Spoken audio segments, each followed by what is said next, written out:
One of the myths around gender perception and pitch is that in order to be perceived as female, one has to speak at exactly 220 hertz. The fact is that there's quite a bit of overlap in pitch and gender perception. Pitch is one of the ways that we hear gender in a voice, but it is not the primary way that we hear gender in a voice. You'll see in this diagram that there's quite a bit of overlap in terms of gender perception around pitch. So as we explore habitual and target pitch ranges, I invite you to be flexible, and I invite you to find something that feels comfortable and is in alignment with your goals for how you want to move in the world more authentically. Another myth about inflection is that in order to be perceived as feminine, one has to speak in a very sing-songy way and/or use upspeak.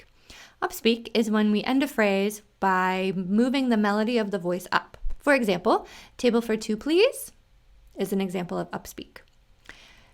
In reality, the fact is that as we explore inflection, what we are really exploring is a way of adding emphasis through pitch variance and elongation. We can add emphasis within a phrase a number of different ways. Utilizing pitch variance and elongation is one of the ways that we can encourage our listeners to hear a feminine voice. For example, if I say, "Whoa, this is awesome," and use pitch variance and elongation, it comes out, "Whoa, this is awesome." If I use the same phrase but utilize volume and percussion for emphasis, it comes out, "Whoa, this is awesome." So utilizing a different way of adding emphasis can influence our listeners to hear something different in the way we express ourselves.